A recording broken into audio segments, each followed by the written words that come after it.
There we go. Okay, so here are the topics that we will cover today. First, I'll go over just the background of this process, of just the regional capacity projects and an overview of our process. We'll talk quite a bit about the regional capacity project thresholds and how we define a regional capacity project.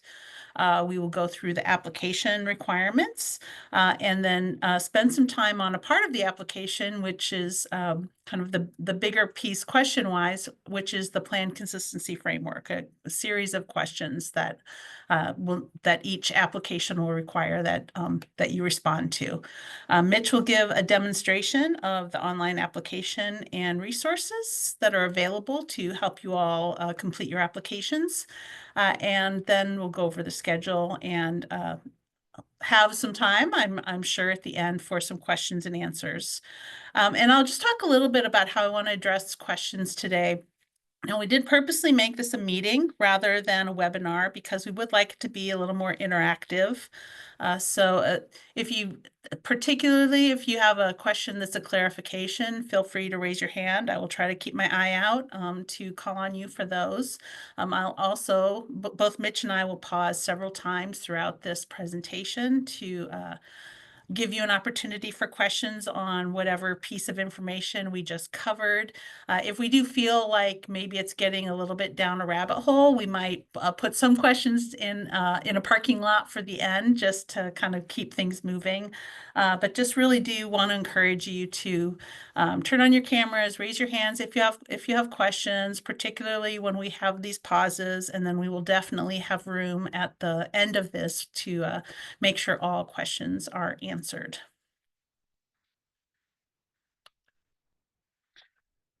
So I will just begin with why do we need a regional transportation plan? The regional transportation plan is the policy framework for coordinated regional planning. And it really helps implement our regional vision as documented in Vision 2050. The identification of a regional network for all modes is required under state and federal law. So that's the regional capacity projects list, which are the projects that add to or modify that network. So specifically for why we need the regional capacity projects list, besides that it's the law, is these are the projects that affect the capacity of the regional transportation network. And we model these. They're included in the travel demand forecasting model that is developed to support the regional transportation plan. That modeling is also used to support the emissions analysis that's required for our region to meet our air quality conformity requirements. And so really by the regional capacity projects being included in the model that's included in the conformity analysis is how your project meets its air quality conformity requirements. So it's a very important piece of the analysis that we do. The regional capacity projects are also explicitly included in the RTP financial strategy. And so this is just like all plans. You just went through this, many of you with your comprehensive. We have to identify the costs of the transportation investments in the plan and identify that there is sufficient revenue to meet, to pay for all of those investments. All of the regional transportation or all of the regional capacity projects are subject to board approval. So, and it's really two steps. There is board approval of this list of projects that are entered into the plan. And then I'll talk about this a little bit later. They are also subject to board approval before they can be implemented.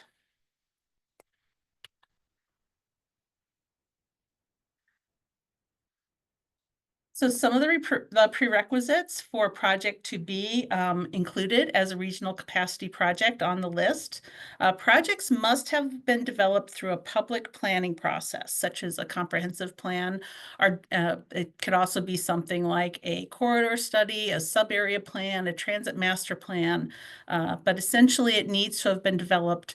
This is public money that's paying for it, and it needs to have been developed through a public planning process. A project also needs to meet the threshold to be defined as a regional capacity project, and we're going to talk a lot about that today.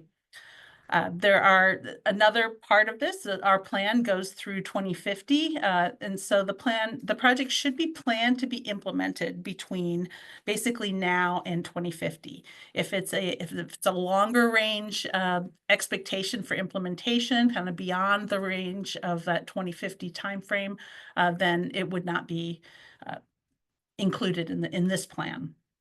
And there also needs to be enough development of the project to be able to kind of identify the scope of the project, at least to a pretty, I guess, maybe high but specific level, so that it can be included in the regional demand forecasting model, and has to have been developed enough that a reasonable planning level cost estimate can be provided.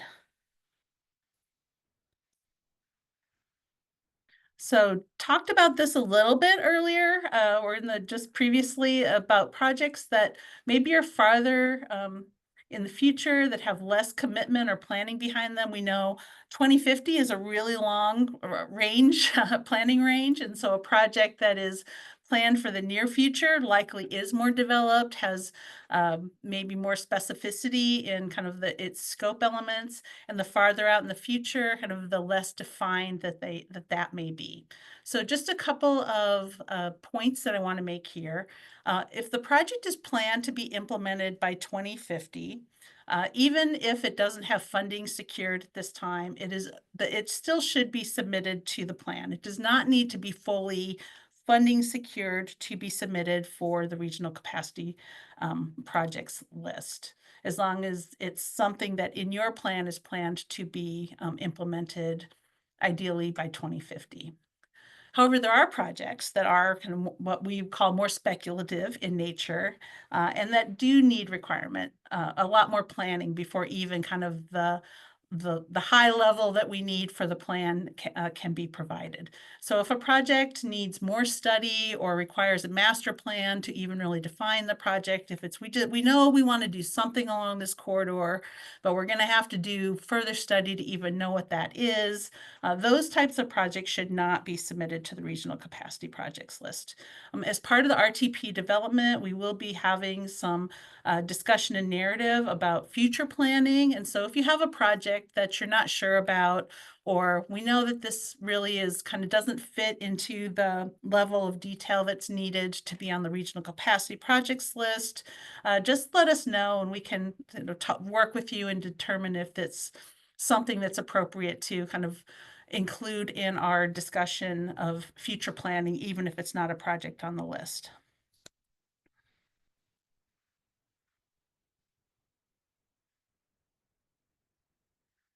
So we're going to talk a lot more about this, but I just really want to emphasize regional capacity project. If it's a regional capacity project, it truly is only reflective of that project's effect on the capacity of the regional transportation system. There are big projects that don't meet the threshold. There are projects maybe sometimes that feel a little smaller that do, because they do affect the capacity. And that really is the consideration of whether or not a project needs to be on this list or not. So just really quickly here, so we have the current plan has a regional capacity projects list. We are soliciting projects for the 2026 plan. And the reason why in March 2025 we're having this discussion is the reasons that I was explaining to you earlier. We go through this application process, there's a board review process, the projects, and then the board determines kind of, what gets included, not only the regional capacity projects, but everything else that gets included in the plan. Investments, there is the analysis that has to happen. So it is a very long process to get from the submittal of the projects to the final adoption of the plan in 2026 that will include this final list. So until then, we still have the current plan and we have the current list of regional capacity projects. And until the next plan is adopted, that is our active list. But for any project that is on the current list, that needs to be on the next list, it doesn't just automatically carry over. We do need an application submitted for every project, whether it's a new project that's being introduced to the plan or carrying over a project that's on the current list. They all require an application to be submitted. This gives opportunity to just kind of make sure there's any updates to the scope are reflected. Sometimes there's even just a title change that needs to be reflected, and also to revisit the cost estimate that was previously provided and just make sure that if there are any updates to that cost, that gets reflected in this resubmittal of the project. We also need to confirm the constant dollar year that cost estimates reflect. Everything in the RTP will be presented in 2024 dollars, and so we need to know which year dollars your cost estimates are, so we can get everything kind of converted over, so we have apples to apples comparison of our costs and our revenues. For projects that have a cost change greater than 20% if they're an existing project compared to the new submittal, our application does ask for a brief explanation for the reason. The reason we're asking this is for us, it helps us track trends first and foremost, but it also lets us just kind of double check that if there's a substantial change in a project cost, that there's a reason for that and not just kind of due to an oversight or a typo or something. So it's something that we would ask about even if we didn't have a question about it. So it just kind of saves you a phone call from us if you can just provide that information in your application. We also have plan consistency questions that are a series of questions that are about, that show the project's alignment with our region's adopted policies. They're slightly different than they were the last time, and so all of those questions will need to be answered for all of the projects, whether they're a new project or an existing project being submitted.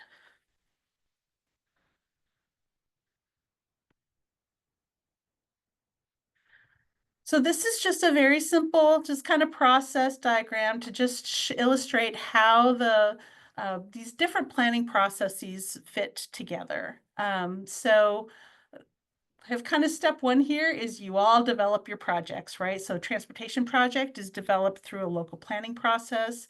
As mentioned, that could be comprehensive plan, it could be transit master plan, it could be something public, right? That ends with a list of projects, or at least a project that's developed. And once you have that project, then that's the point at which you look at the characteristics of that project and ask, does it meet a regional capacity project threshold that we're going to talk about shortly? If the answer is yes, that project is considered regionally significant and it has to be included on the Regional Transportation Plan's regional capacity projects list.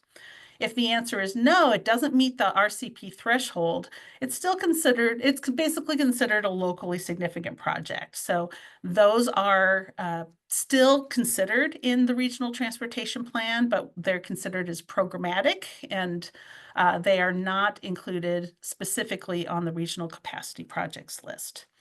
And I'll just pause here and mention, I know everybody, at least the cities and counties, have gone through your local comprehensive plan process update that was due in 2024. I know our growth team is working very hard with everybody to get those plans certified, but some are still in process. Some we know haven't been adopted, or they've been adopted but they haven't been certified. So the requirement for this new list, for the new RTP list, is that a project has to have been identified. If an old comprehensive plan is not valid now that the new comprehensive plan updates are required. So the project, if it's been identified in a comprehensive plan, it needs to be that most recent update that was required in 2024.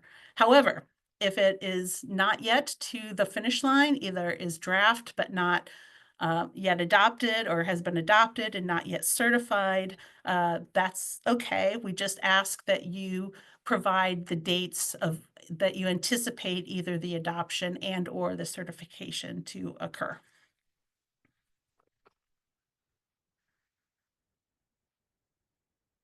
So this slide just illustrates, like, once we've identified if a project is regionally significant, it needs to be on the regional capacity projects list.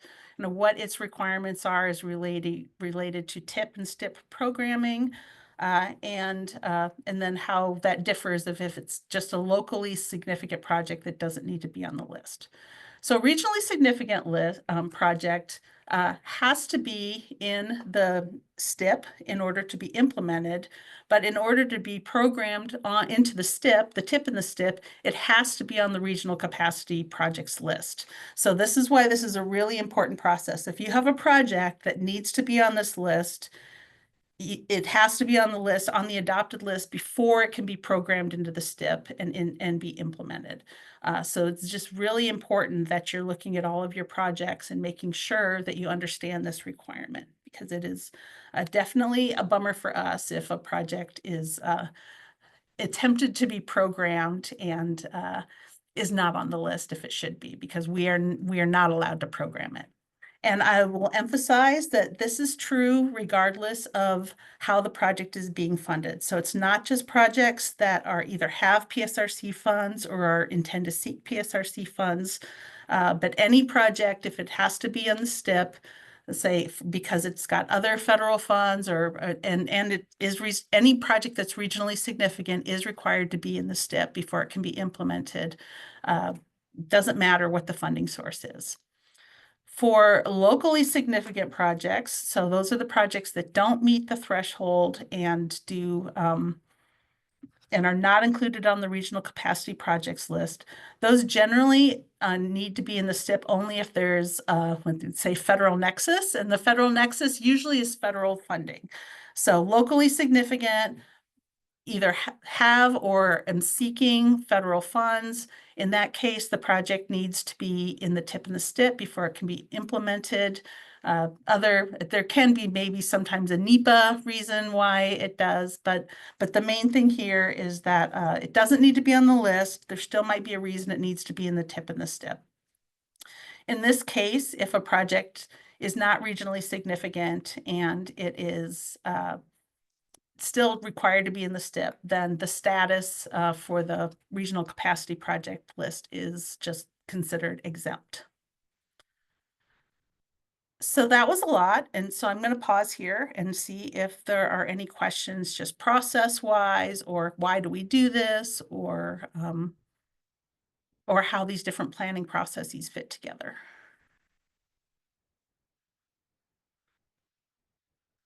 James. Hi, Jennifer. I'm not Oh, going to ask the same question I asked you this morning. you may. So the current plan that was adopted in 2022 goes through 2050. This plan is going to be 2026 through Also 20, 2050. 2050 still. Yeah. Yeah. All the comp plans that we've just done only go through 2044. Yes.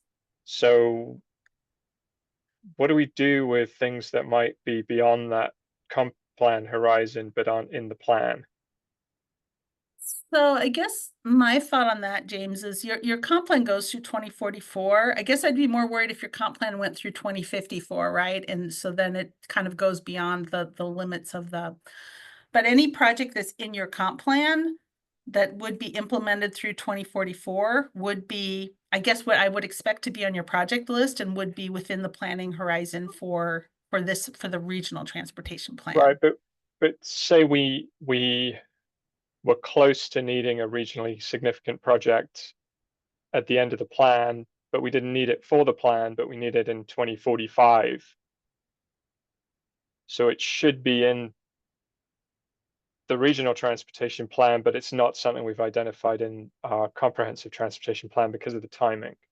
So there does need to be a planning process. So I guess my question would be, how did you determine, however you determined that you needed this project in 2045, would need to have been a public planning process, in which case we would, want to know what that was. And the reason the comp plan is just kind of like an easy thing to point to is that is generally of the comprehensive list of projects that have been, identified to support future land use. So So if you had something that was beyond the comp plan, we would expect that had been at least developed through some planning process, if not your Well, comprehensive planning. yeah, I mean, it would have been identified that, yeah, I guess that we'd see the need for it coming up because of the analysis and the comp plan, but it wasn't needed for concurrency through 2044, but we would know we would need it sometime after that. Yeah, So this isn't there's, a concurrency, like, yeah, so that's not that's not one of the factors here. So as long as you've gone through a planning process, it's public, you've identified kind of your policy reason, whether it could be concurrency, it could be some other reason, right? Of this is why we've determined this project need, and that's all part of your comprehensive planning process, then that would meet our requirements. okay. And then a second question, if we have a project that's on the current plan that is going to start construction imminently, but still be in construction in 2026, does that need to be in the plan or is that considered done Yes. in? Yeah, Okay, yeah. If it's not, if a project's gonna be completed this year, then no, it would not need to be in the new plan. But if it's happening still, when the new plan is adopted, we would ask that you do submit it for the new list. okay, will do. Thanks. Thanks, James. And that just reminds me, we do a comparison of all the projects that are in the current list, and then all the projects that are resubmitted. And we do follow up if there are projects that are on the current list that are not resubmitted for the next list. We do like to know what the reason is for that. So generally, we will reach out to a sponsor and get an answer if you haven't already kind of confirmed with us your reason for not resubmitting it. David, Hello. What is the update cycle for the plan? So we missed it this time. When's the next opportunity? that is a good question. So we do what we would call this major kind of overhaul every 4 years when we do a new regional transportation plan. And we do generally have what we call a mid-cycle opportunity, kind of more limited for updates. And really, those are that is supposed to be limited to projects that, for whatever reason, was not on our radar 2 years ago when you did this, and now it is. So we have, there is an opportunity, to a limited capacity at the mid-cycle, but really the kind of the update is every 4 years, and with the idea that these are long-range planning processes that are feeding this. So it's pretty unusual for a project to kind of pop up and, that wasn't on our radar at all, and now we're ready to implement it. In between our cycles. But there is generally, we do usually have a kind of a mid-cycle opportunity for those, limited times when that might happen for an agency. Thanks for the question. Jacob. Hi there, and thanks for organizing this. My question, I'm pretty new to this process, and so I was just wondering, I don't know if you all have the prior submissions from 4 years ago, but is that something that the Puget Sound Regional Council could provide to us just so we have a little bit of a crossover with what was submitted in a prior cycle? I think we do have the prior applications that you could request. I mean, I would encourage you to just look at to start with the actual plan right now.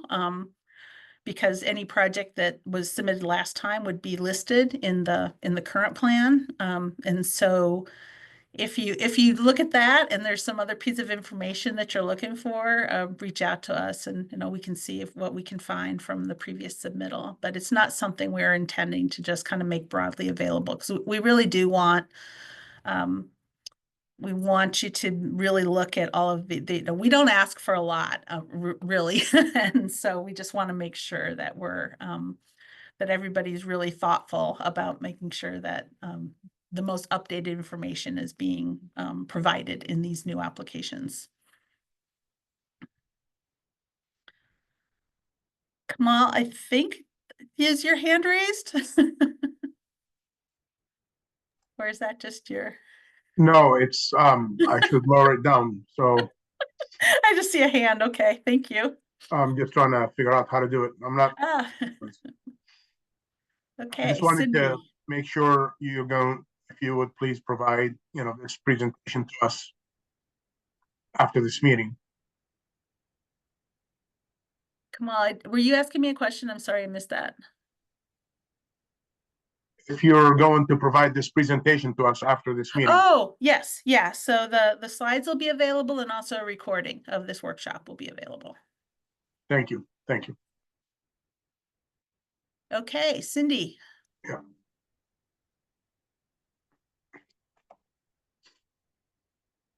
Cindy, do you have a question?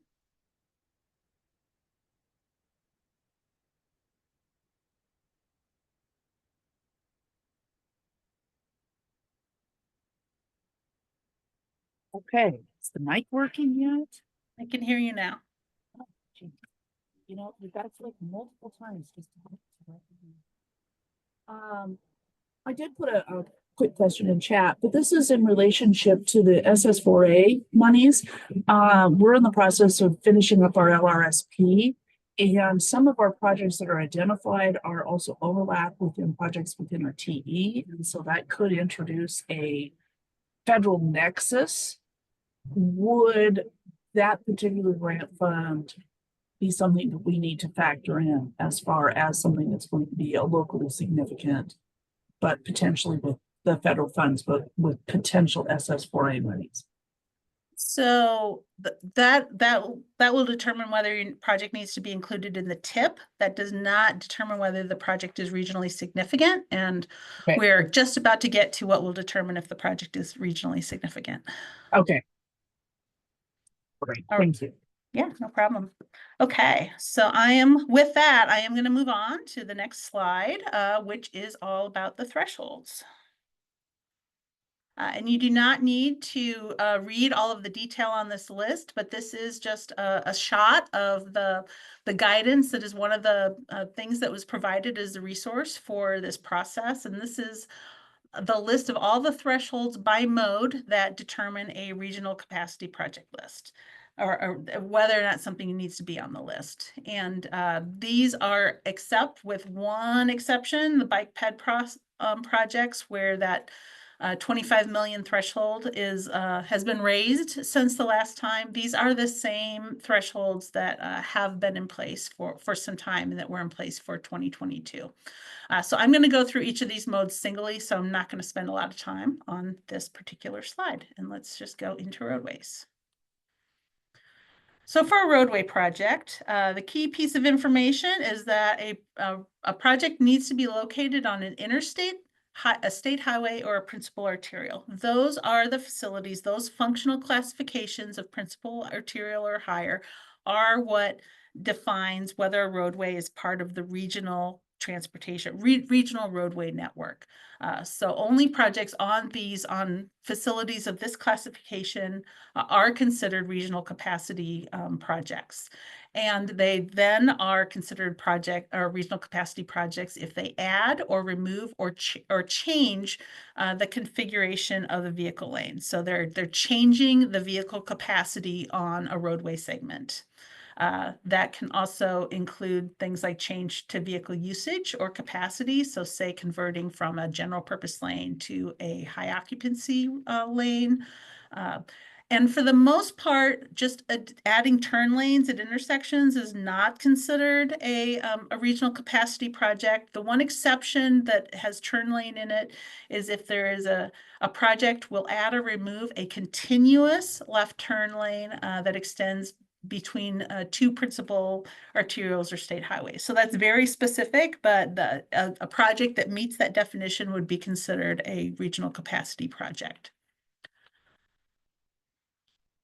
So page 2 of roadway project thresholds are that it realigns or relocates a roadway. If it adds an interchange that is going to basically change the turning movements that are available at an interchange location. If a project adds area-wide multimodal improvements around transit stations, that still needs to be something that would affect the regional network, such as the things that are removing general purpose lanes. And then also if a project is adding a grade separation.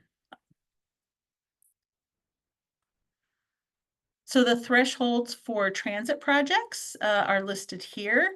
Also pretty specific. So a park and ride lot that has more than 250 stalls is considered a regional capacity project, as are new or relocated transit centers, transit lines, or if there are bus flyer stops that are provided in the interstate.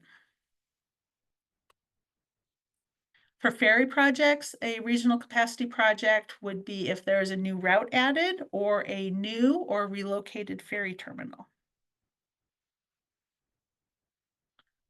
For bicycle and pedestrian projects, the threshold is that the project is located in its own right-of-way and has a cost of over 25 million. And so realizing that the cost, this really is kind of a policy decision of where to draw the line of what is a major project versus not. And so this cost is, this is the one thing that was raised since the last, the 2022 effort. We did our staff worked with BPAC to kind of determine if this was necessary and what would be reasonable. And so it was just determined that with kind of the costs of things getting higher, this threshold was raised a little bit. Rick, I see your question, but I'm going to get to the end of the thresholds and then I will get straight to you. And this, I believe, is my last threshold, which is for an ITS project. And that is for a project that has over 100 million total cost.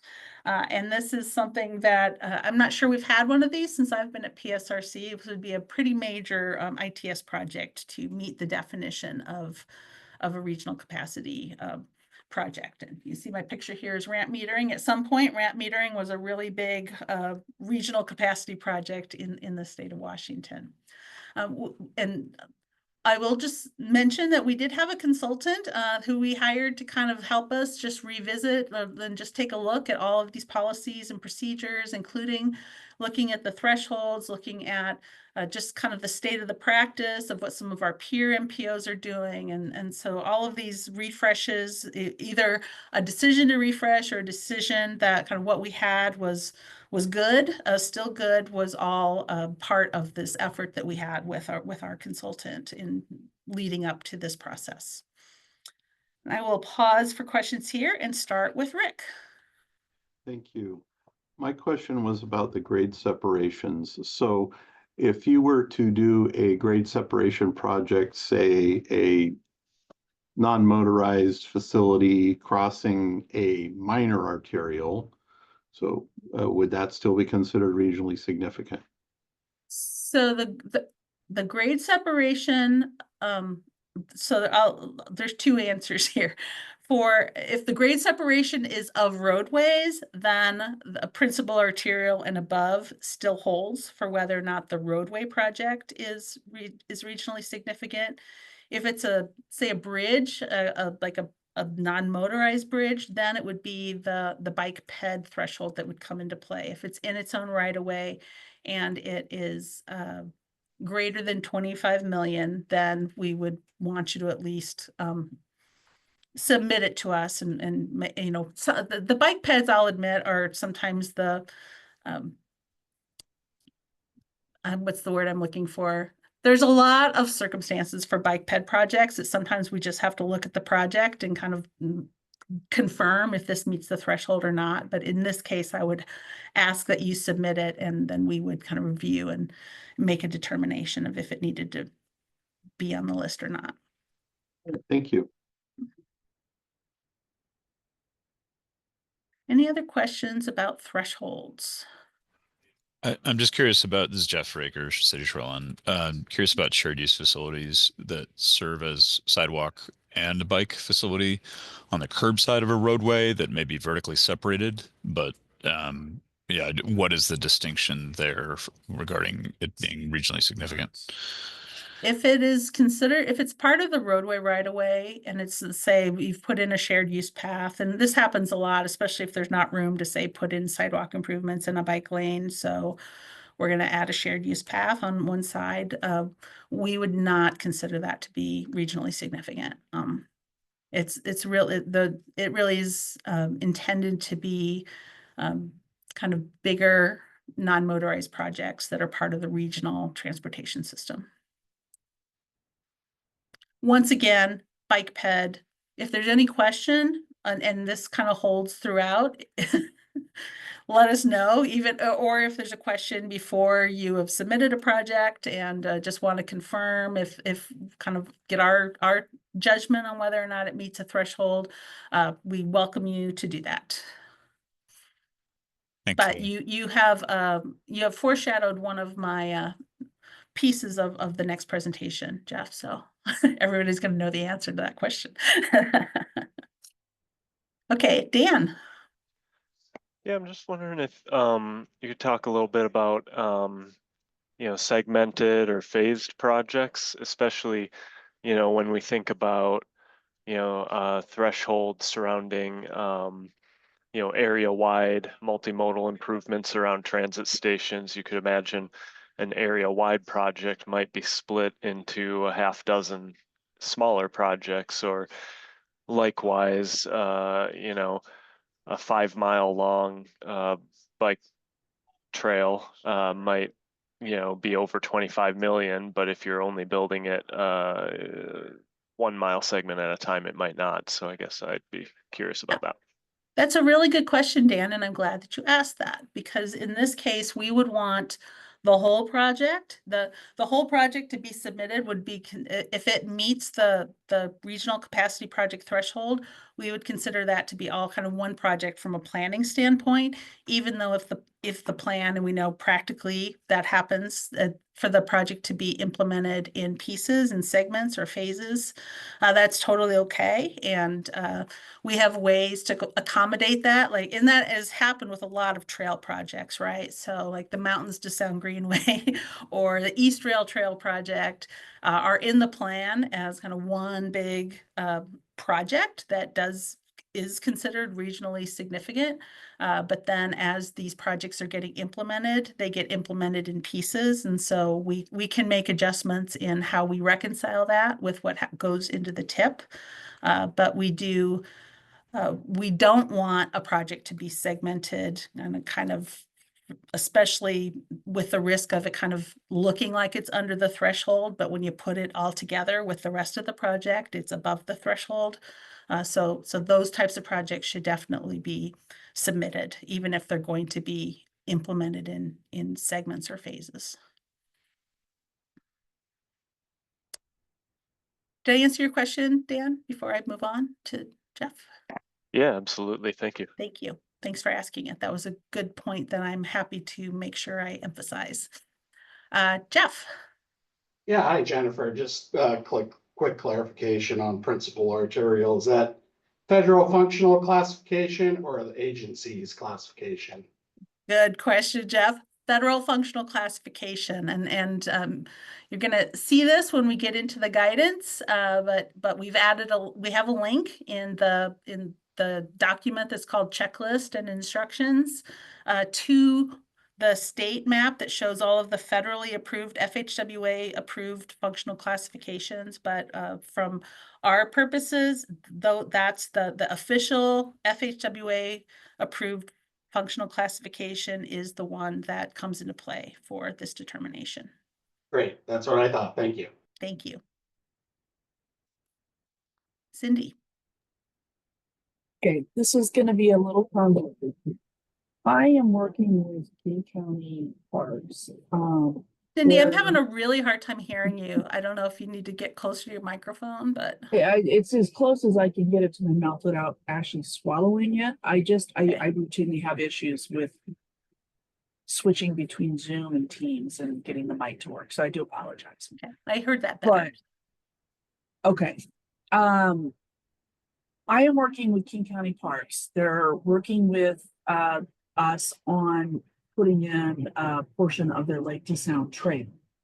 So it's a regional trail, but they're going to be using the city's right of way, and ultimately will be probably turning it back to the city for operation and maintenance. This is along a principal arterial. I think we have some reference to this project in our comprehensive plan because this has just been actively going on for the past year. But the county is going to be taking lead. Who would be the one who would put something like this in there, assuming it meets all of the other thresholds? I don't know what the total dollar amount would be for this phased project, but we could hit that 25 million phase. We're also doing a small road diet for a couple of blocks on this principal arterial for safety, which will reduce capacity.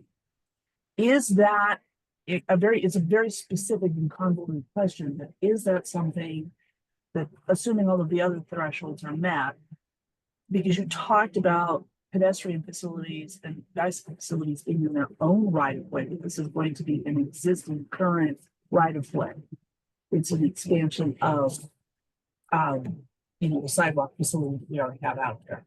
And if you would prefer to answer this separately, offline, I'm totally okay with that too, but it just. Yeah, there was a lot there, Cindy, and I am It's gonna. a lot to unpack, yes.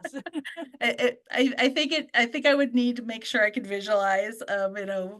but I Sure. think maybe this is one of those projects where we encourage you to just reach out and kind of make sure that we all have the same understanding of the project, and we will definitely give you our guidance on whether or not it meets the threshold or not. Okay. And related to that would be, do I coordinate also with my peers at the county and we make a decision as far as who submits this, or because I know Yes. sometimes things get confusing. Yeah, Okay. yeah. I mean, you would have to determine between you who would be considered the sponsor, but there is opportunity, and we do ask that everybody do that if there are co-sponsors, that they're identified as well. So it would just be Okay. a decision between the agencies of who makes sense as the lead sponsor, and then any agency or agencies that are also participating could be listed as co-sponsors. Okay, great. Thank you very much. And I'm Thank you. sure you'll be hearing from me. All right, sounds good. Thank you. Okay, any other questions? Well, this does kind of lead into my next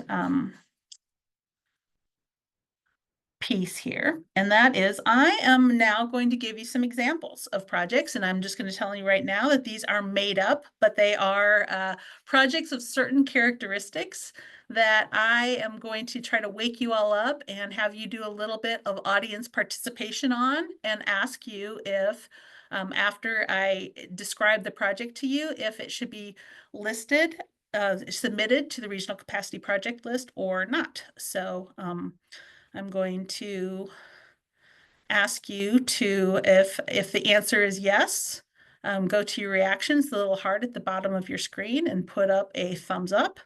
And we don't have a thumbs down, so I'm going to say if the answer is no, click on the little open mouth one, because he's actually saying no, that's a locally significant project. So ask you all to please play with me on this one. So here is the first example.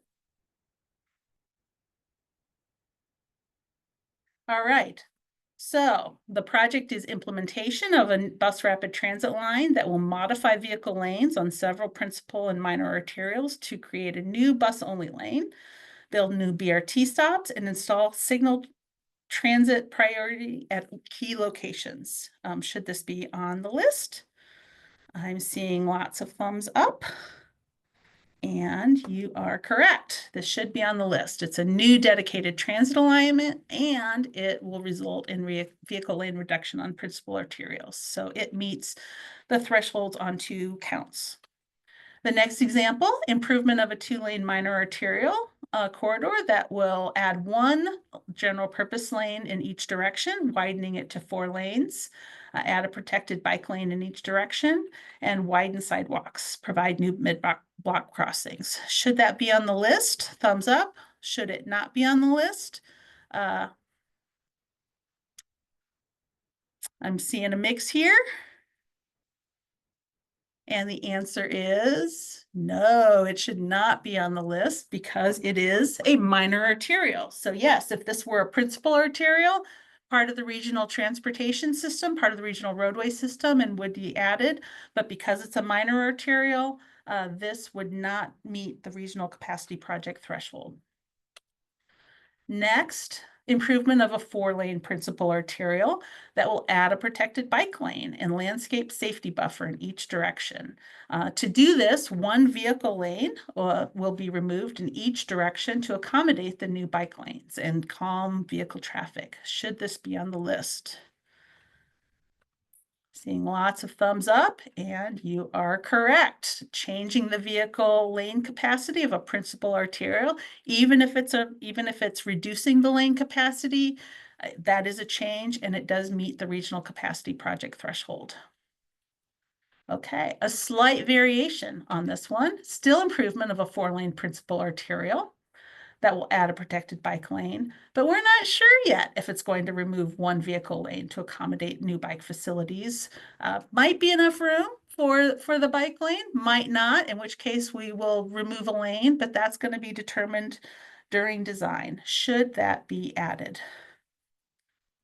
I am seeing a mix here, but the answer here we would say is yes, please. Potentially changing the vehicle lane capacity, we would say still meets the regional capacity project threshold. And the reason for this is if the answer is yes, it absolutely needs to be on the list.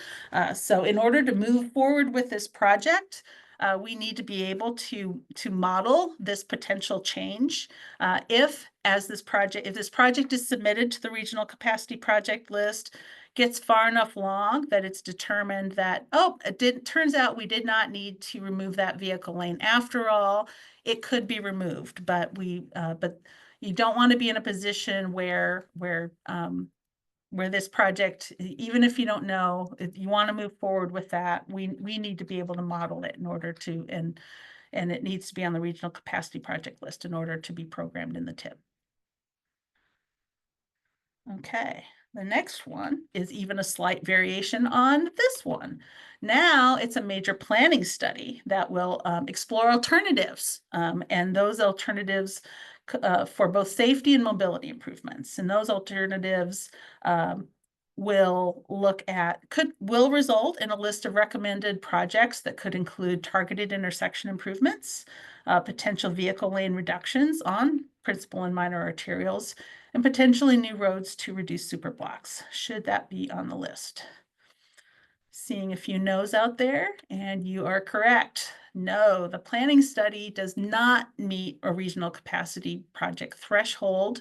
However, when that planning study is completed, we would ask that you look at that list of projects that are recommended as a result of that study. That is now your planning process that supported those projects, and any that meet the threshold for regional capacity projects, such as removing a lane to add a bike lane, then would be submitted as a capital project to the regional capacity project list. Okay, here's the next one. Improvement of a 4-lane principal arterial that will increase capacity at 2 intersections by replacing traffic signals with roundabouts and add some rectangular rapid flashing beacons at the pedestrian crossings. Should this be on the list?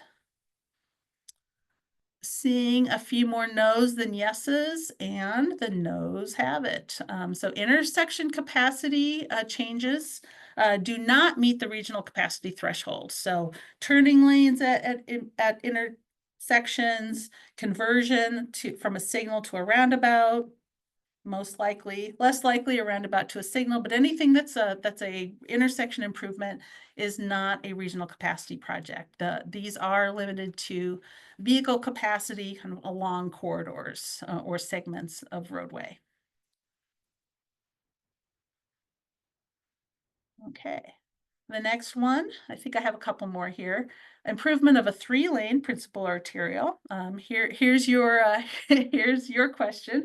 Construct a new shared use path on one side of a 3-lane roadway with an existing sidewalk to remain on the other side, and add some crossing improvements. Is this a regional capacity project? The cost is 35 million.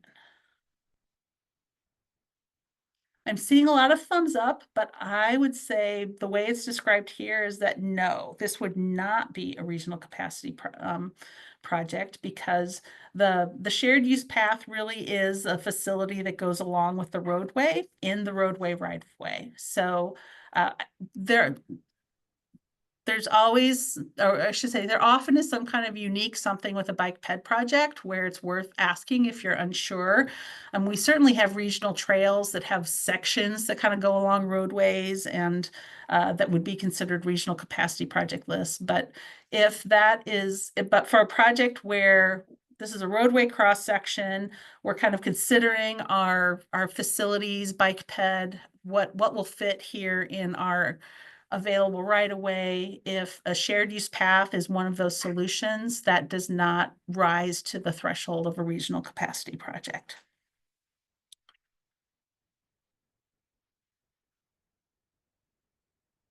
Now here, I think is my last one. A new bike ped bridge connection over a creek provides a new connection between two regional trails. City owns the property, so no additional right-of-way needed, but has an estimated total cost of $65 million. Seeing some thumbs up here, and yes, this project is in its separate right-of-way and it has a cost greater than 25 million. So by our definition, meets the threshold as a regional capacity project.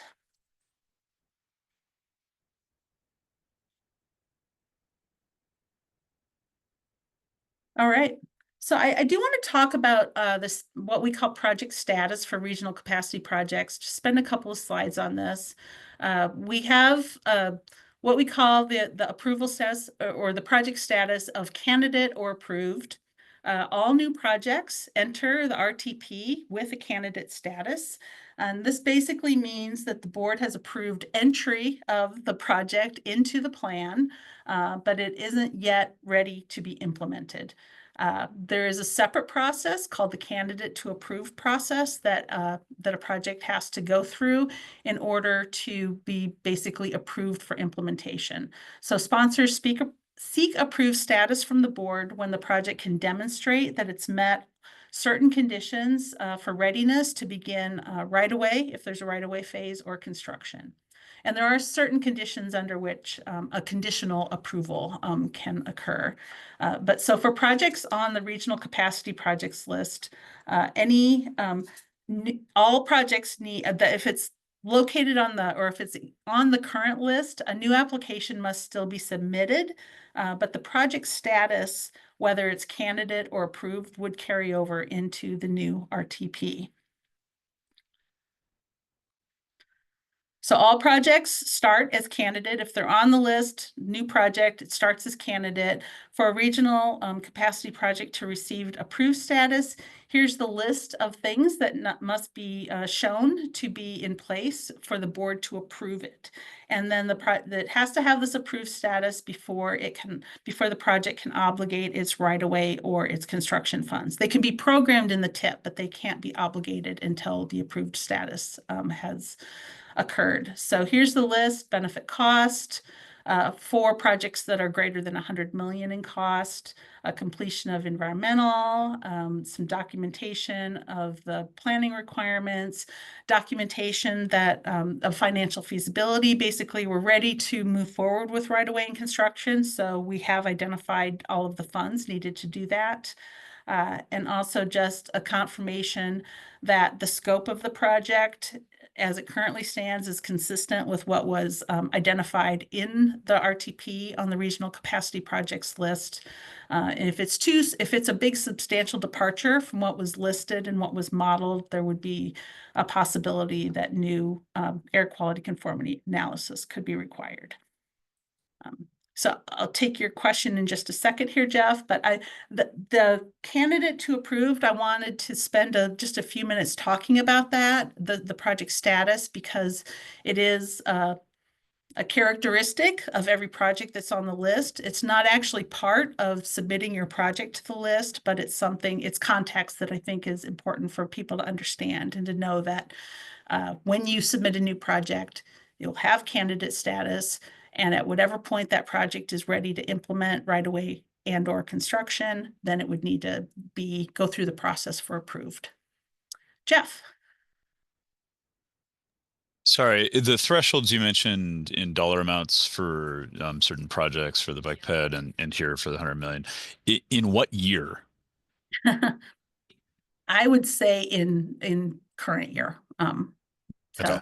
if it's on the line or if there's some question, reach out to us. But Just because we're planning out till 2050, so I'm just curious if there's I would say in current year dollars. Okay. What if we have dollar values assessed in our tip, for instance, through 2031, and it stays.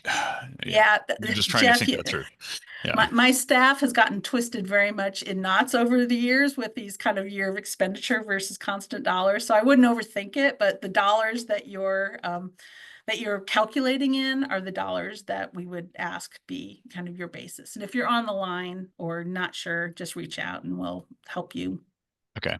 I'll have a question regarding a trail that's significant associated with Sound Transit that's not in the regional bike ped, but that's another question. Sorry. Thanks. And certainly we're happy to have a discussion about any specific circumstances that you want to make sure that we would much prefer that you ask and that we say, oh, nope, this doesn't need to be on the list, than have the other thing happen where we learn too late of a project that did need to be on the list. So don't hesitate to reach out if there's specific circumstances that we can provide input on.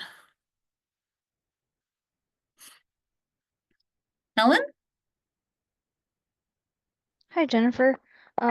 Regarding the benefit cost analysis, does PSRC accept any benefit cost analysis, or is there a preferred method or worksheet to use? That is getting into a level of detail that is not this. So I would encourage you to reach out to Mitch if you're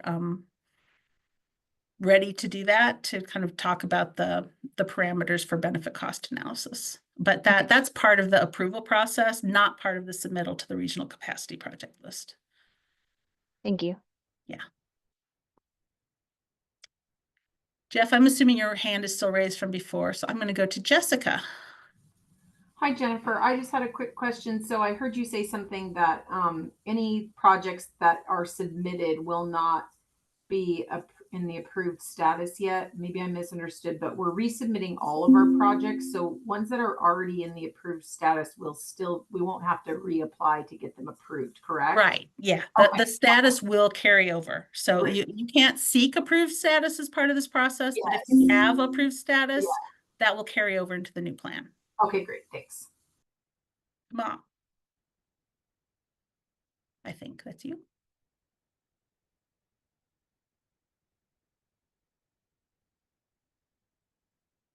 that you, Kamal, with your hand raised? Yes, just quick question. So I'm working with the SDOT team. So we have a project that's on Roosevelt Avenue between North Roosevelt Way, between I-5 and Aurora. And so Roosevelt is an arterial. I think it's a principal arterial. It's a main road, and we're actually trying to de-arterialize it. And we are working with our Greenways and Healthy Streets division. Primarily one of the objects is to kind of slow traffic down. I would think it would still be an arterial because there's a lot of traffic on it, but we're trying to slow traffic down, and may end up being a minor arterial when it's all said and done. Does that qualify to be on the regional capacity project list? And does it qualify for a grant? So I am going to ask you to reach out to us and everybody on, we can't really kind of get into commenting on every single project that might potentially be added to the list. Otherwise we will be here. So Kamal, if you wouldn't mind to kind of just reach out and make sure that we can talk those specifics with you offline, but otherwise we're going to be here way past our scheduled time. So thank you. But I think it does bring a good point that there's lots of specific circumstances that if you're wondering about it, just reach out and we'll we'll give you our best advice. Yeah. Thank you so much. Yeah, thank you.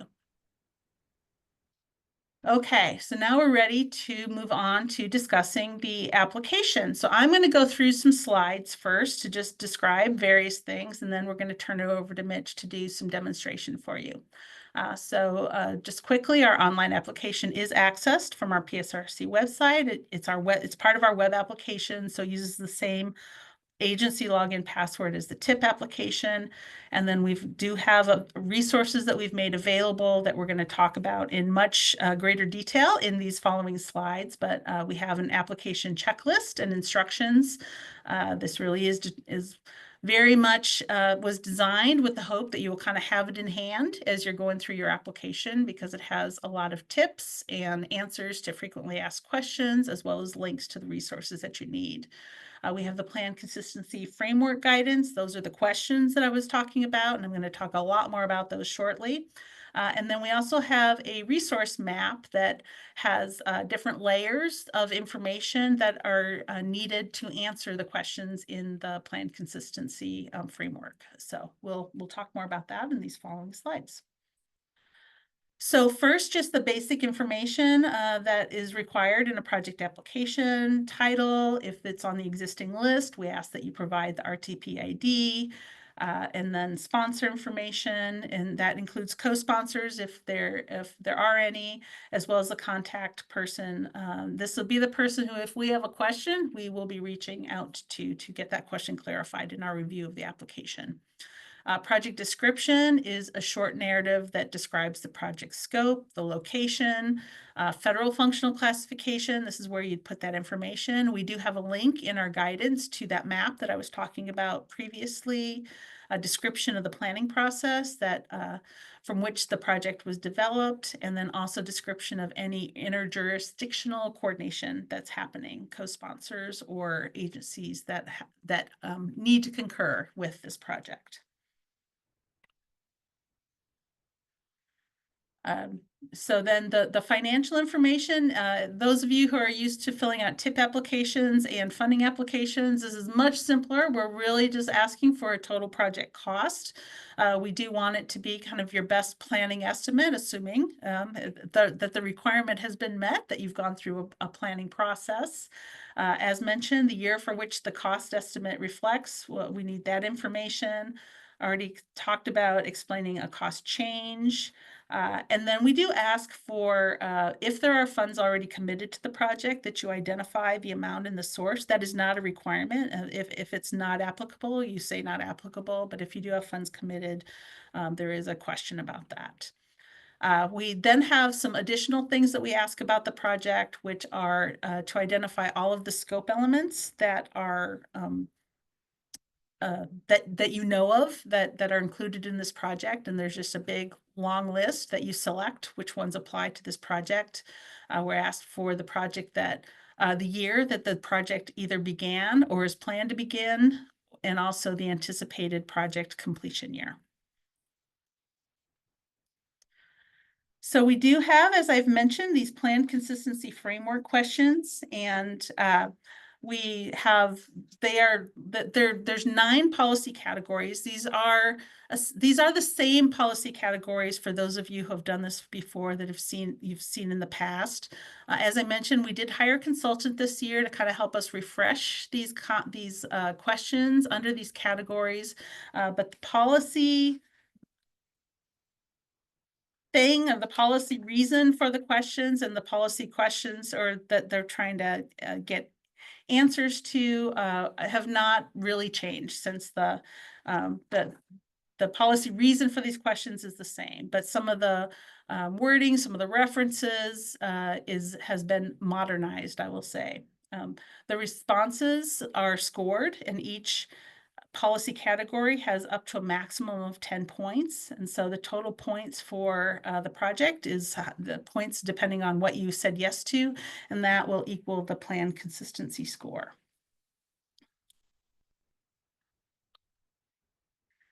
These check marks are the 9 categories of policy categories. So I'll go through each of these separately, so I'm not going to read them here, but we've got them, they're kind of grouped under these major headings of economic vitality, environment and resilience, mobility and accessibility, and safety and opportunity. I'm going to go through each of these separately.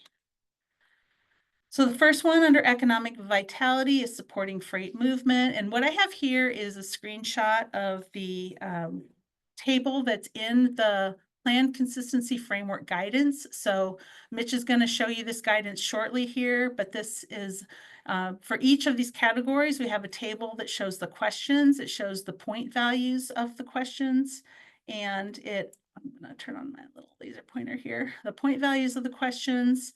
It has a purpose. So for the supporting freight movement, the purpose of these questions are to assess how the system performance benefits for freight, the access to freight intensive areas, and then if the project improves a key freight facility. So for a lot of these, all of these are yes/no questions. And so if the answer is yes, those points will be assigned. If the answer is no, the points will not be assigned. And then there's several places where there's a choose one. There's 2 questions labeled A, B, or A, B, and C. And in this case, we're asking that you answer yes to the highest score option that applies to your project. So the project improves access within 2 or more than 1 MIC, manufacturing industrial center, is a question. If the answer to more than 1 is yes, you choose that one and say yes. The project improves access within or to 1 MIC. If it is just 1 MIC, you would say yes to that question and no to the one above. And if it doesn't improve access to an MIC, then you would answer no to both questions. So they're all set up this way, and the guidance that Mitch is going to show you also has some extra context information, has some kind of reasoning that will give you a little more insight to the questions that are being asked. And yeah, and so just go through that and go through the guidance and answer the questions to the best of your ability. So supporting freight movement is the first one. The next one under economic vitality is supporting employment. So this is asking about access to areas of high job concentration. Those are measured by the questions by employment density of 40 or 15 jobs per acre. We do have data in our resource map that you can use to answer these questions. Another question about access to economic foundations, if the project supports access to job training, basically, and educational opportunities, and also or potentially related to strategic industry clusters. So then we have a couple of policy categories under environment and resilience. So the emissions is the first category, reducing. So the purpose of the first set of questions is how the project, the extent to which it reduces air quality related impacts to people and environment. So there's 3 questions here. So one of the choose one questions, and then 2 others about just reducing trips and truck idling. So the analysis that we would expect you did to kind of confirm to define the project in the first place is the analysis that we would expect could support the answers to these questions. But we do also have data, as I mentioned, on our resource map that can help answer some of these questions. The second under emissions is the use of clean technologies. So if a project does explicitly rely on alternative energy technology, you'd have an opportunity to identify that here. The next category under environment and resilience is Puget Sound land and water. These are questions about how the project affects critical habitats, whether or not it would impact agricultural forest lands. The habitat questions, the answer that you give depends on the level of mitigation that you are anticipating will whether or not it affects them, and then if it does, the level of mitigation that the project would be able to implement. And then there's some specific questions about how well the project improves water quality or reduces stormwater runoff.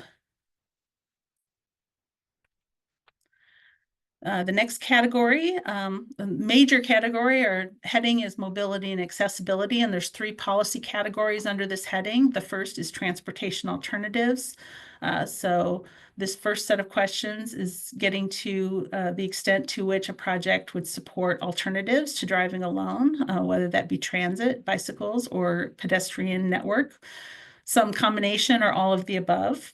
The second one is how specifically how the project would improve connections between transit and non-motorized modes.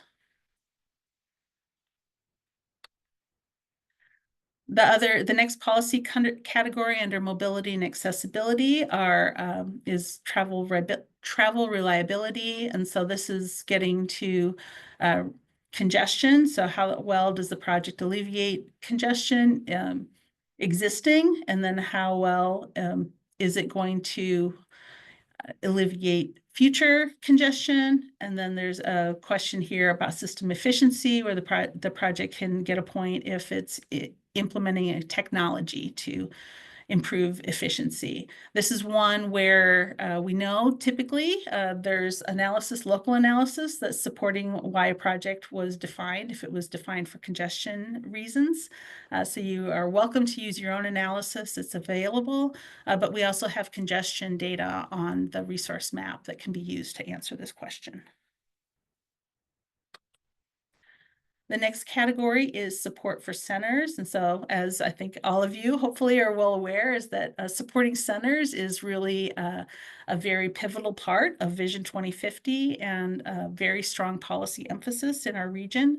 So this is a category that we want to know. We want the information about the extent to which the project would support centers. So the first set of questions is related to access to regional growth centers. How well does the project provide increased mobility and accessibility to centers? And the points depend on the kind of whether it's in a center or connecting a center, and kind of if there's more than one center, it gets more points than if there's kind of one. So the next question is about access to transit supportive land uses, and that is using activity units. That is a population plus jobs. That's something that our data group has put together, and activity units kind of by geographic area is what is one of the layers that is provided in the resource map that has been provided as a resource.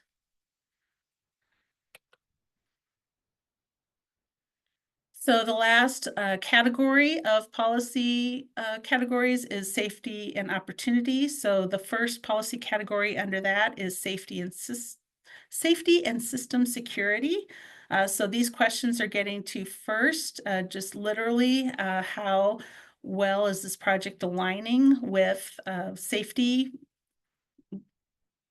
goals of our region. So this is probably an area where the questions have the updates are definitely reflect a lot of current work that's happened. Oh, I see Kelly has her hand raised, so I'm going to stop and let her talk. Well, just because I recognize, I think this is an older version because whether the project improves a facility on a high entry network, it's the same point value, whether it's regional, state, or local. Oh, thank you, Kelly. I think that was a typo because I remember seeing that. So thank you for pointing that out. So this 4 should be 8 is what you're saying. Correct. Yes, thank you, Kelly.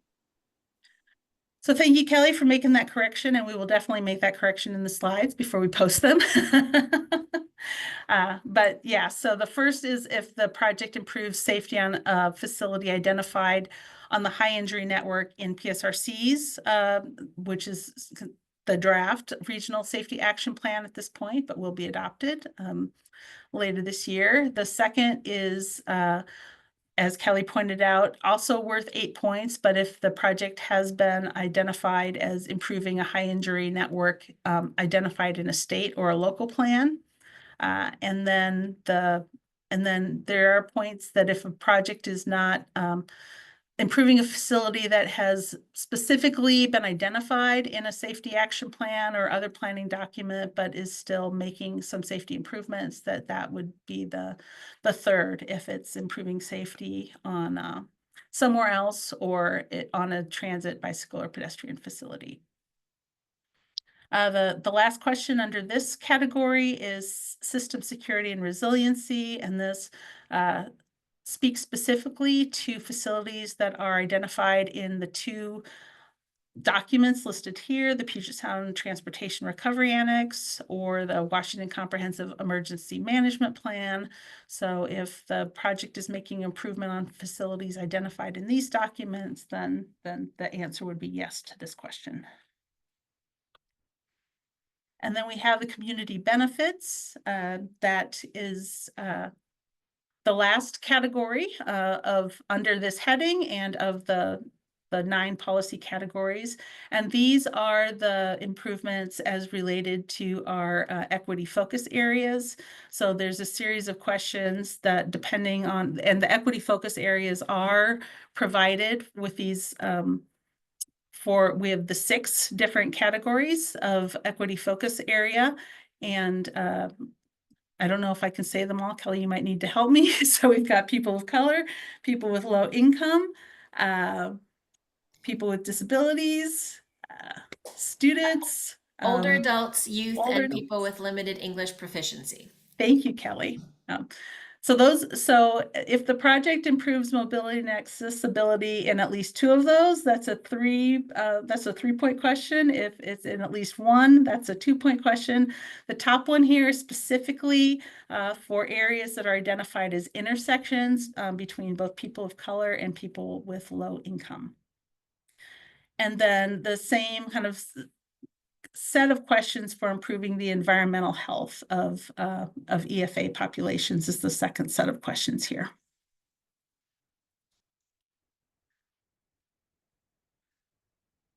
So Kelly, since I do have you at the top of my list, is there anything you want to add to that? I'm starting to move a little fast because I want to make sure we've got enough time at the end for questions, but is there anything no, I and missed apologies, there? I did have to scoot away for a call, but I came back on just as you were describing that plan consistency framework, and I think you already said it, but it's really just kind of bringing it up to currency. The policy measures the policy categories are still the same.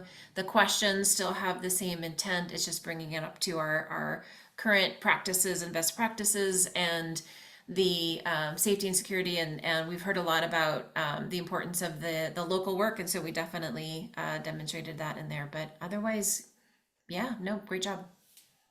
Thanks, Kelly. I'm going to stop sharing and hand it over to Mitch, who is going to demonstrate these 4 things that I'm showing on the screen: our online application, the checklist and instructions, the plan consistency framework guidance, and the online resource map. And so I have talked about all 4 of these things. And so now Mitch is going to show you.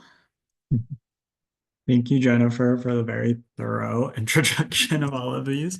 Yeah, so I'll share my screen and I will start with explaining just the web application portion and go on from there.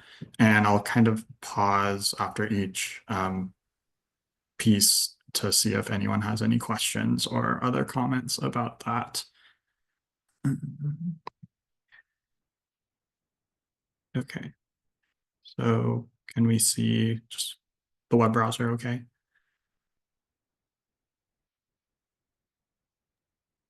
Yes. Okay, thank you. Okay, so this is PSRC's regional capacity call for projects page on our website. To get to the actual web application, you'll click this button, and it's, again, as Jennifer said, the same program that our tip applications are, or that our tip applications use, and you'll use your username and password to get in, the same as you do for your tip applications. And then you'll navigate to the regional transportation plan section. And I'm just going to show you, like, if you're adding a new project as part of the call, you would click new, and there's this intro page, and this has information about the thresholds that we've discussed earlier in this presentation, with a link to the specific thresholds to ensure that you're actually submitting a project that meets those thresholds, as well as the checklist, which I'll go over later. And then I wanted to just go back and show, oh, sorry, I should not have pressed that. Okay, sorry. What you're supposed to do in this scenario is just go back to the RTP applications to get back to this page. So this is the banner that's up on the top of the screen.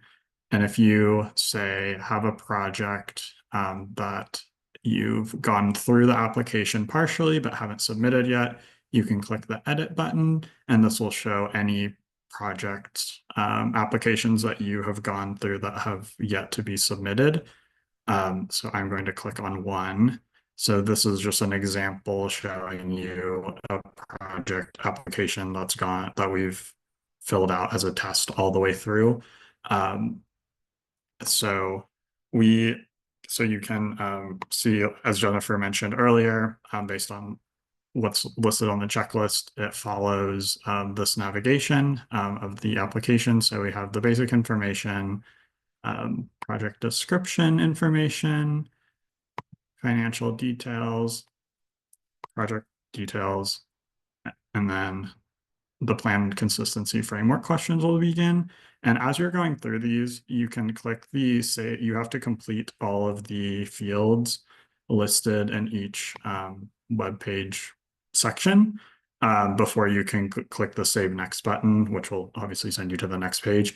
And once you do that, the page information will be saved, so you can go back as needed to edit this. Or, like I said, if you get to the end, click Save Next. This is the final page. If you click the Submit to PSRC button, it'll submit to PSRC. But if you need to edit this prior to clicking that, you can always click Make Changes to the RTP application, or say back to RTP applications, which will get you to this page. And then you can select the pages to, select your applications, your in process applications to make changes as needed. I did want to note though, if you do click the Submit to PSRC button and realize after the fact that you really need to change something, feel free to contact myself or Jennifer, and we can make those changes for you or send it back to you depending on the nature of the change, just as long as it's before the final deadline. And I wanted to show you again so in the intro, we have we referenced the regional capacity project application checklist. So I'm going to show you that now. So the hope is, as Jennifer mentioned, that you'll be referencing this document as you're filling out your applications for your projects. We really want you to take advantage of this resource, and because it kind of goes line by line or field by field, and gives you kind of context or extra explanation for each piece of the application. It also describes what types of projects should and should not be included in the regional capacity list, in case you're on the fence about that or have questions about that. That being said, you can always contact myself or Jennifer if you have questions after reading this document. The last thing, so the checklist is pretty much in line with the web application. I did just want to note that once you get to the plan consistency framework, it does describe each measure kind of broadly and the reasoning behind it. But for more specific explanations and guidance for the questions, we have the RTP consistency framework for regional capacity projects document, as well as the resource map. So those are the two pieces of, or the two resources, I should say, that will be most helpful to guide you in answering the plan consistency questions. And so I just want to pause to see if there's any questions on the checklist before I go into the plan consistency framework. It doesn't look like it, but stop me if that's not the case. So you, of course, just click this link to get to this document. So this guidance is essentially just focused on the plan consistency project, or sorry, plan consistency questions. So as Jennifer showed in her slideshow, we'll have the scoring rubrics and explanations of each question. And then on top of that, we also have some clarifying questions for each measure. So these kind of give you more context into what we're asking for in each question, as well as suggestions of resources to use, specifically layers to use on the resource map, which I will show shortly after this.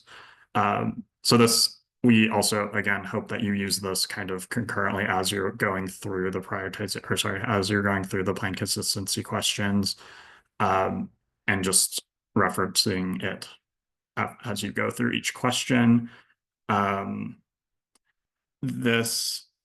So this one, or sorry, this document is a bit lengthy because of that, but it's thorough in the hope that it'll answer all your questions as you're going through this portion of the application. So I wanted to give an example. There is on the supporting centers section of the plan consistency framework. It mentions activity units. So yes, planned and existing activity units on question C2A, B, and yeah, C2A and B. So you read this, you see the scoring or the point values per answer. You can go down to the clarifying question, and on the questions C2A and C2B, it kind of identifies where you can learn more about the activity units, as well as mentioning the resource map, which contains layers. The layers are activity units density in our region. So if there's no questions regarding this guidance document, I will shift to the resource map. I'll pause. Okay. So this is the project resource map. And to go off of that specific example, the activity units density layer is here. It shows areas that are greater than 45 activity units, as well as areas greater than 18 activity units, and then less than 18 activity units, sorry, in the region. So if you're looking at where, or I guess what density captures your project based on its location, this can be a helpful resource. Other examples of layers are the high injury network, and this is specific to limited access roads or arterial roads. I can turn that off to show the difference. So that's kind of an example of how you would use the resource map. And then I just wanted to point it out on the resource map that there are like some layers available on the resource map that are required to answer the questions. An example being the activity use density layer or the high injury network. On the other hand, there's some layers that we include that can be helpful but aren't necessary to answer the questions. Or if you have your own data on this, you're welcome to use that. But an example of that would be the congestion layer, which I will find. So roadway congestion layers. I can turn these other ones off to make it clearer. So this is showing congestion in the region with severe, heavy, moderate, and minimum levels. I believe there's a question in the chat. Oh. Oh, okay. I only have one question in the Yeah, chat. you can. And that is asking about how to get a username and password. So I think you said that, but why don't you kind of reiterate for those who don't know what their login or password is? Yeah, absolutely. If you do not have your username and password, you can just email me and I can send it to you. And then I also see a question from Darren. No, you do not, or sorry. Hey, Mitch, I think that question's only to you, so you Okay. might need to ask the question. Okay. Any other questions? Or tell us what the question is, I guess. Oh, sorry. You're saying not to talk. So the question is, can we access this map directly without going into the actual RTP application? And yes, you can. This is also linked on the call for projects page on our website. So you do not need to start an application in order to open this in order to open the resource map. The resource map is also linked in the guidance document for the plan consistency framework at the very top.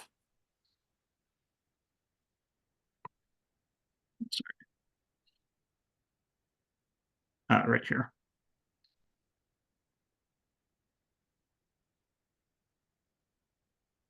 I think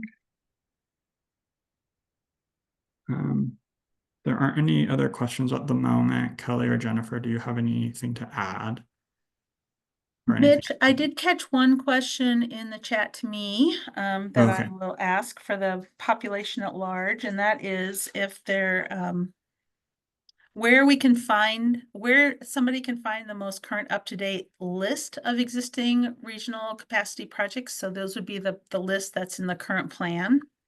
And that is actually the longer way to get it is to go to the current plan on our website, and that is one of the appendices, Appendix D of the Regional Transportation Plan. But I will also note that in the checklist under existing regional capacity project ID, we do have the link shortcut that will get you directly to that list. So and I would add it is also on, we've got a couple of ways we've got a cheat sheet to ways to get to that. It's on the RTP page as an appendix, but it's also on the standalone projects and approval page. Thank you, Kelly. And again, lots of ways to get to that. Yeah, if you have trouble finding that, just email me. But I think if you scroll up a little, you can see or down maybe. Okay. It's on page 3. Yeah, here. Yep. Yes.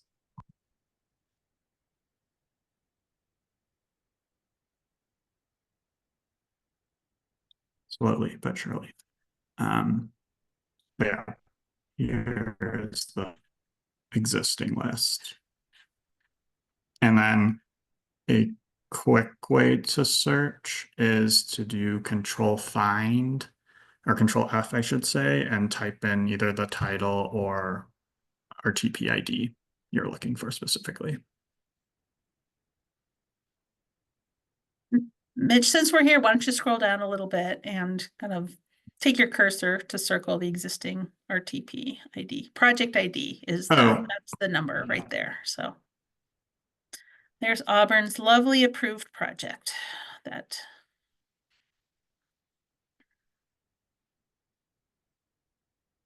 Thanks, Jennifer. I think it's the next one down that we want to change to approved. All right.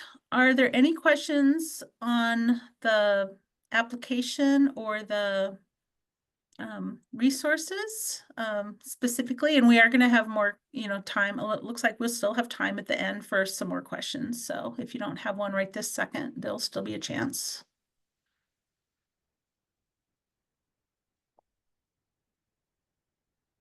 Okay.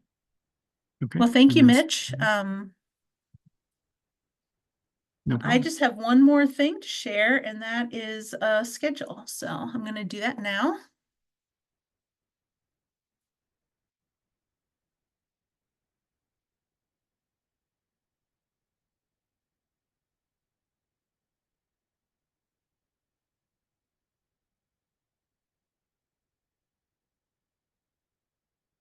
So here is the schedule, and here we are right at the top of that, March 24th. The call went out yesterday. Today is March 25th. And the applications are due in 4 weeks, which is April 18th. And so that is our call for regional capacity projects. In April and May, our staff will be reviewing all of the applications, making sure if there's anything that needs to be clarified, or we see something like, oh, based on this information, we don't think this needs to be on the list, or just questions to clarify to make sure that projects that should be on the list are. We will be reaching out to all of the sponsors who submitted those applications to get those clarifications in order. We will also be compiling all the information kind of about the types of projects, the plan consistency scores that are resulting, just the different, often the board is interested in what are these projects doing. So to the extent that we can gather that information for kind of the level of detail appropriate for regional capacity projects, we will be putting all that together. And then the bringing to the board, probably both in May and June meetings. May, I would expect, will be at kind of a higher level, in June, a more detailed level. The projects that the board does review the projects, and along with all of the investments, potential investments in the plan, kind of makes decisions about everything that's going to be included. That gets weighed against the revenues that are estimated to be available to pay for investments, and so that all happens in kind of the May to June timeline. Then once the project list is finalized, then that all gets turned over to our data team, who incorporates those regional capacity projects, among other things, into the future forecast demand model. And then all of the analysis that comes out of that modeling, that process basically happens from July through September. September through December, we will be incorporating all of our analysis into development of the draft regional transportation plan. So that would include specifically the regional capacity projects list, along with all of the analysis that includes it. And then that is slated to be released for public comment at the end of this year. And then January through May is basically finalizing the regional transportation plan. We get public comments, work with the board to finalize the plan, incorporate comments, and with the planned adoption for the regional transportation plan being the General Assembly in May of 2026. So, yeah, that's our process. And I don't know if there's any, I don't know, Kelly, if you have anything you want to add on the process side of things, feel free. But also, oh, no, go ahead, Kelly. No, I was just gonna say, I don't have anything to add, but happy to answer questions. Yeah. So, so yeah, that's May 26th feels like a long time away on one hand, and then there's a lot that's got to happen between now and May in 2026 on the other hand. So that's why we start now, and it's yeah, it's a lot to happen between now and then, but we are officially launched on the regional capacity project process. So so yeah, I think that's all I have to volunteer, but just we have appreciated your questions as we've been going through the process, and yeah, and now's a chance if there's anything that either you want more clarification on or that you haven't asked yet and would like to, now is the time.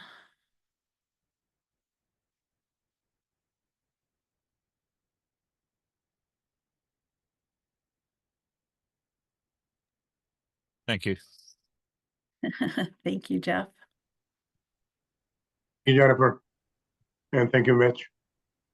Hi, Jennifer. Sorry, I just turned on my camera. Yeah, do you have a question? Yeah, yeah, I do. I do.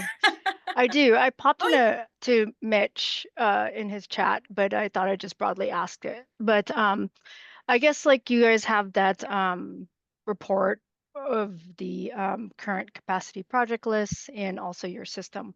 I was curious to see if it's possible to, I don't know how your system reports, but if there's like a way to get like a manipulative, something that you can manipulate in regards to like an Excel spreadsheet or some document, I guess, other than just the PDF version that you have for us to use as a baseline of the projects that are already on that list, other than just print out the PDF, Joanna, and go take a look at it sort of bit. And then along that lines too, in regards to the name of tools, love the resource map that you've created. And I was wondering if shape files of like the regional capacity projects are available for us to access and load into our own maps as we're doing an analysis of our transportation system. I am not a GIS person. I saw you nodding your head, Mitch, that probably we could make shape files available. I was going to, I sent it in the chat, but to ask Kalon, I didn't want to, I think he would be the best to answer that question. Yeah. But I would assume that's possible. And I would just jump in, the current RTP project list, those projects are on the RTP page and in our system visualization tool. So those are available. Caitlin could be the one to answer about how you actually download it, but they are available. Yeah, thanks, Kelly. Thanks. I'll follow up with Kalon. Yeah. Thank you. Mm-hmm. And I would say we don't have anything editable for that's like an application, Joanna, but if it would be helpful to get like the Word version of our checklist that has all that same information, we'd be happy to provide something like that. Thank you. I got a question from Darren. He asked, before sponsors submit an application, can they get PSRC's staff advice as to whether it's considered a regionally significant project or not? Absolutely, you can. We just ask that you review the materials we already discussed as far as like meeting thresholds. And if you still have questions, definitely reach out to me or Jennifer.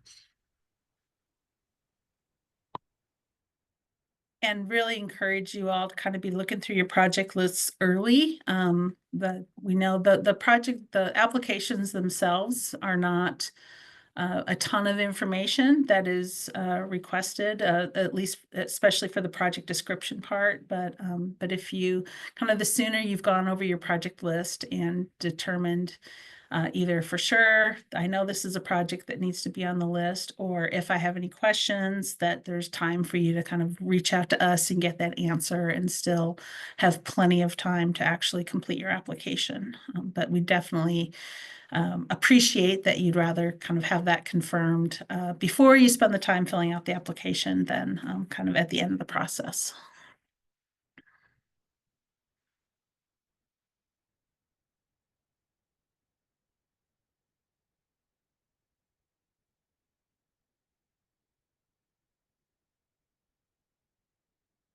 Any other questions? guess I appreciate, there were a lot of questions as we are going through, so hopefully that was helpful to you to be able to ask questions in more real time. But if there are not more questions, then I think we can end. But if you do have questions, if you get out of here and you've thought of something that you'd wished you'd asked, just email Mitch and I, and we will answer that question. All right, going once, going twice. All right. Well, thank you, everybody. We really do appreciate your participation, and hopefully this was helpful. This is the first time we've done this, so we know there's a lot going on, and so just anything we can do to kind of help make this as smooth as possible for all of you, we will certainly try to do that. So thanks again. Thank you. Thank you Appreciate it. all. Thank you. Thanks, Mitch and Jennifer. Thank you. No problem.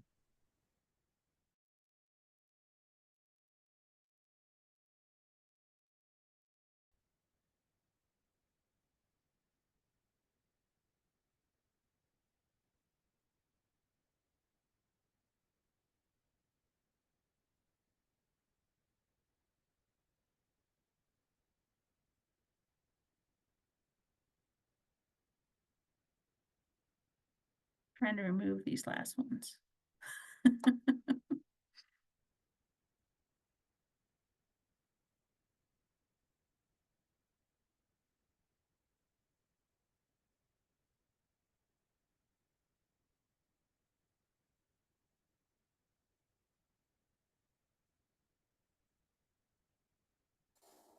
Since I don't see Alexa, you might go ahead and stop the recording too. Oh, yeah, just a sec. Remove my last. All right.